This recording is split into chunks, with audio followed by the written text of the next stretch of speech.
Next question over here. Hi, yes. My name is Patrick. I'm a student at Centennial College. My question is, in Islam it says, Jesus Christ, peace be upon him, is not the Son of God. When we are all children of Allah and born of mother and father, for he is only born of a mother, why is he not the Son of God? Brother Patrick asked a very good question, a very important question. He said that why in Islam is Jesus Christ, peace be upon him, not considered as Son of God? When we all are children of God, he being born of a virgin woman, all the more reason should be. See brother, if you tell we are children of God, in that way I've got no problem at all. If you read the biblical language, if you say that we are children of God and Jesus is Son of God, in that context, meaning he is person who follows the commandment of God, most verily all the messengers of God, they are sons of God. But the problem is, if someone says he is not a normal son, but he is the begotten son, then there's a problem. Because if you read the Bible have got sons, the God has got sons by the tons. If you read the Bible, Adam is son of God, Ephraim is son of God, Israel is son of God. It's mentioned in the book of Romans, chapter number 8. All those who are led by the Spirit of God, they are sons of God. That means if you follow the commandment of God, you're a son of God. I've got no problem with that phrase at all. But today, that phrase has been misunderstood. You know, for example, if a young son asks me a question, I said, Beta, son, it's a very good question. He won't mind because I'm elderly, you know. But if I say that begotten son, that means I'm insinuating him. You know, maybe he'll punch me. Fine. So what do you realize? That using the phrase son of God, in the context that we are children of God, we have no problem. So in that context, all the human beings who follow the commandments of God can be called children of God. No problem. But what the Christian says, that no, Jesus Christ, peace be upon him, is not a normal son. And he quotes Gospel of John, chapter number 3, verse number 16. For God so loved the world that he gave his only begotten son. Whosoever believeth in him shall not die but have everlasting life. Correct, brother? So do you believe Jesus is the begotten son of God? I do. You believe, fine. Now this verse which I quoted, Gospel of John, chapter number 3, verse number 16, it's from King James Version. For God so loved the world that he gave his only begotten son. Whosoever believeth in him shall not die but have everlasting life. Now when you read the Revised Standard Version of the Bible, revised by Thaidu scholars, Christian scholars of the highest eminence, backed by 50 different cooperating Christian denominations, they say that this word begotten is an interpolation, it's a fabrication, it's a concoction, it's an adulteration. Who's saying? Not Muslims, not Hindus. Thaidu Christian scholars of the highest eminence in the Revised Standard Version of the Bible, they say begotten is an interpolation. It's a fabrication, it's a concoction, and they're thrown out of the Bible. So if you say Jesus is Son of God, like Adam, like Ephraim, like Israel, I have no problem. The moment you say begotten, I want to ask you the question, what is the meaning of begotten? Brother, what is the meaning of begotten? You know, begetting is an animal act. It's the function of lower animals of sex. And when you say that he was born to Mother Mary, virgin, what are you insinuating?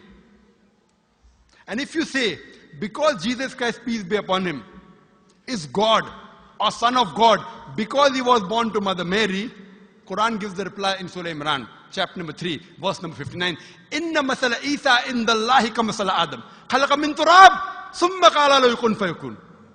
That when they say the similitude of Jesus in front of Allah is the same as Adam. They were born from dust and said, be and it was. If you say that Jesus Christ is God because he had no father and only mother, then Adam, peace be upon him, is a greater God. He had no mother and no father according to the Bible. MashaAllah, you're clapping. I like it.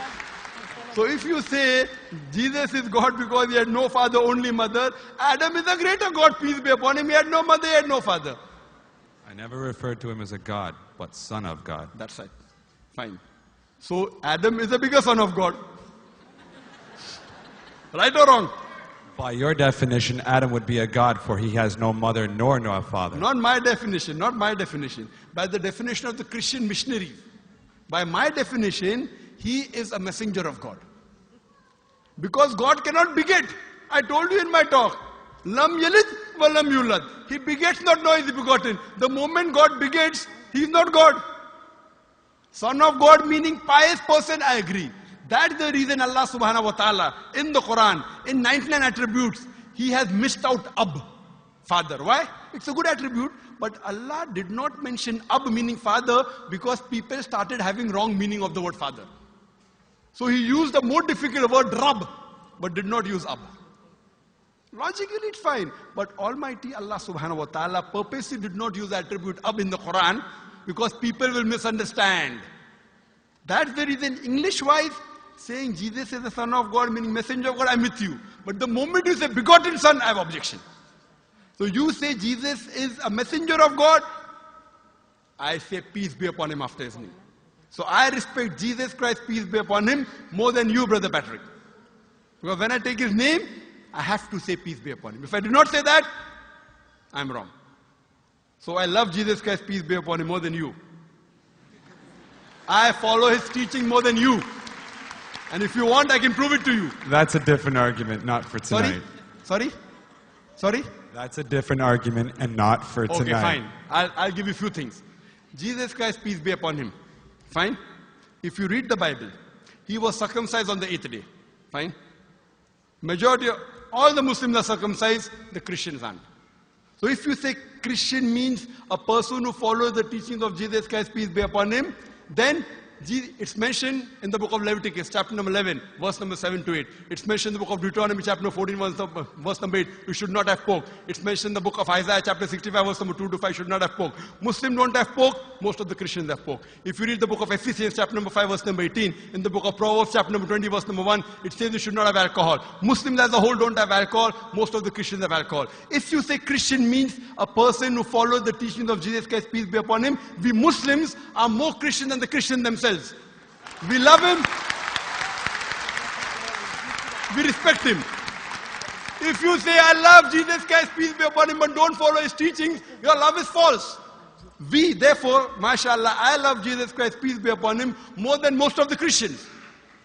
Because I follow his teachings, I respect him, I revere him. And Jesus Christ also said, in the Gospel of John, chapter number 16, verse number 11 to 14, I have many things to say unto you, but ye cannot bear them now. For he, when the Spirit of truth shall come, he shall guide you unto all truth. He was talking about Prophet Muhammad to come.